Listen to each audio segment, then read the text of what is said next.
49.3. La situation budgétaire de notre système de sécurité sociale devrait pourtant nous conduire, en responsabilité, à essayer de dépasser nos clivages et œuvrer pour le bien commun. Il y a une urgence. Je vous remercie. Je vous remercie. La parole est maintenant à Madame Servan Hugues.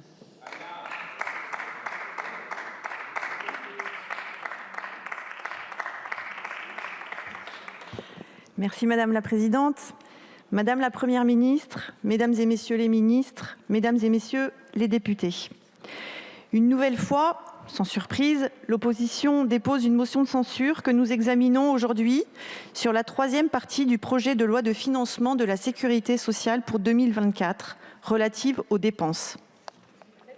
Cette partie, composée d'une trentaine d'articles, agit sur la prévention, la soutenabilité de notre modèle social, mais également la disponibilité des médicaments, la politique de l'autonomie, le régime de maladie professionnelle et enfin sur nos retraites.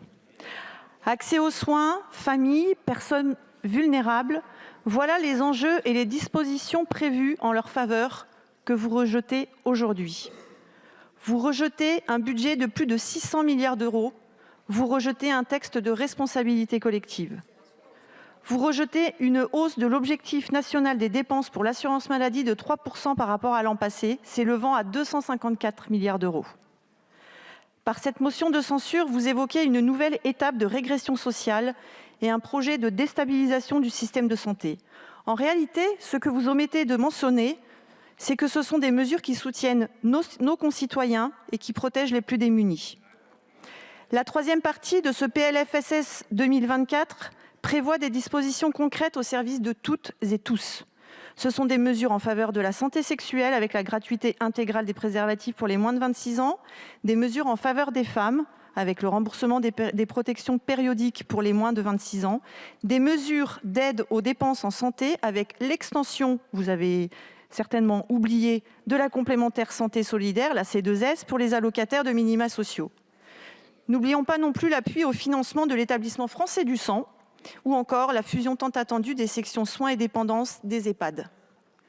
Ce texte est aussi un soutien fondamental aux 11 millions d'aidants en France, qui traduit les annonces de la dernière stratégie de mobilisation et de soutien des aidants pour la période 2023-2027, avec notamment l'ouverture de nouveaux droits pour les aidants pivots et la prolongation de l'expérimentation du relayage.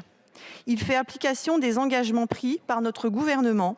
Je pense ici aux annonces de la Conférence nationale du handicap d'avril 2023, avec la création notamment d'un service de repérage, de diagnostic et d'accompagnement précoce pour les enfants de moins de 6 ans qui sont dans toute situation de handicap. Et c'est bien ce texte-là que vous désapprouvez, uniquement dans l'optique de nourrir votre stratégie politique sans prendre compte des avancées qu'il intègre. Vous voulez faire croire aux Françaises et aux Français que notre majorité méprise la démocratie, mais vous oubliez qu'en commission des affaires sociales, nous avons examiné pendant plus de 40 heures de débat près de 1400 amendements. Qu'en séance publique, après l'engagement de la responsabilité du gouvernement sur notre politique sanitaire, ce sont des amendements de tous bords qui ont été repris et qui seront inscrits dans la version définitive du texte.